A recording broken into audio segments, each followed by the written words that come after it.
Utilisons to be. Utilisons to be. Bienvenue à tous et à toutes.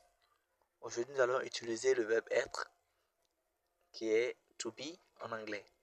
Nous allons faire des phrases et l'employer à plusieurs reprises pour comprendre sa signification à différents temps.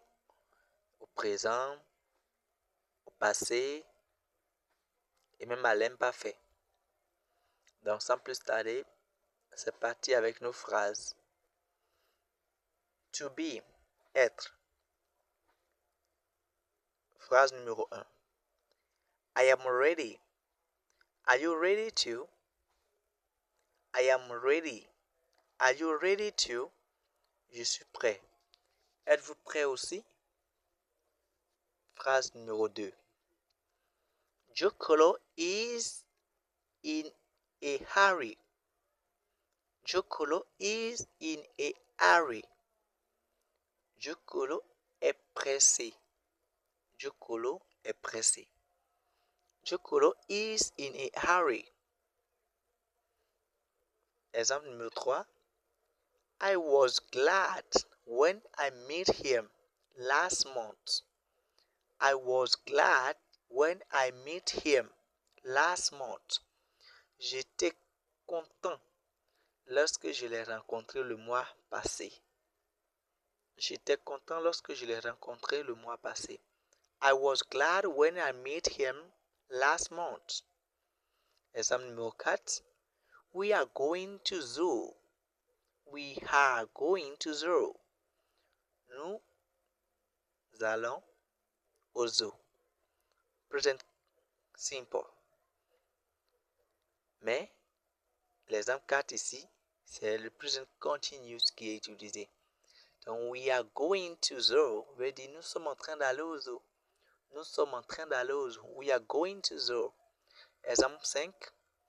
They were not at home, so I left. They were not at home, so I left. Ils, au pluriel, ils n'étaient pas à la maison, alors je suis parti. They were not at home, so I left.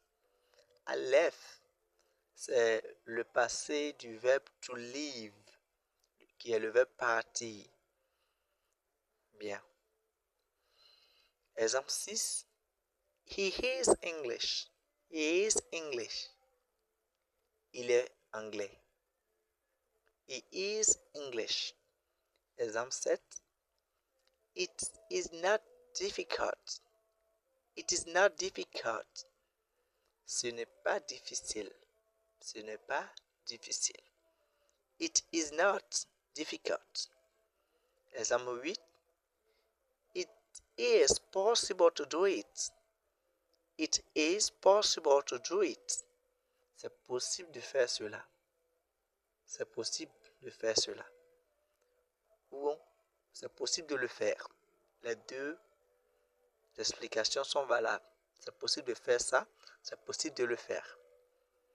It is possible to do it. Exemple 9. You were late. You were late. Vous étiez en retard. Ça veut aussi dire tu étais en retard. You were late. Exemple 10. You are late again. You are late again. You are late again. Tu es encore en retard. Ça veut aussi dire vous êtes encore en retard. You are late again. Regardez bien l'exemple 10. You are late again. Exemple 11. I am not tired. I'm not tired. Je ne suis pas fatigué. Je ne suis pas fatigué. I am not tired. Exemple 12. Are you not sleepy? Are you not sleepy? Vous n'avez pas sommeil? Une question. Vous n'avez pas sommeil? Are you not sleepy? Exemple 12. Are you not sleepy? Exemple 13. We are not sleepy. We are not sleepy. We are not sleepy. Il faut regarder l'orthographe des mots et il faut tenter la répétition. Tentez et dites-moi dans les commentaires laquelle des phrases vous semble difficile à prononcer. Nous continuons nos phrases. Phrase numéro 13 maintenant. We are not sleepy. Nous passons à la phrase numéro 14. She isn't pleased. She isn't pleased. Isn't, c'est la contraction de is not. Donc vous pouvez dire she is not pleased. She is not pleased. On dit she isn't pleased. Ça revient au même. Ça veut dire en français, elle n'est pas contente. She isn't pleased. Elle n'est pas contente. Exemple numéro 15. It isn't allowed to smoke here. It isn't allowed to smoke here. Ce n'est pas permis de fumer ici. Ce n'est pas permis de fumer ici. It is not allowed to smoke here. It isn't allowed to smoke here. Example says, I hope you are not in a hurry. I hope you are not in a hurry. J'espère que vous n'êtes pas pressé. I hope you are not in a hurry. Example 17. We were to Abidjan. We were to Abidjan. Nous étions à Abidjan. We were to Abidjan. Nous étions à Abidjan. Exemple 18. He is French. He is French. He is French. Il est français. Il est français. Exemple 19. She is not German. She is not German. Elle n'est pas allemande. Elle n'est pas allemande. Exemple 20.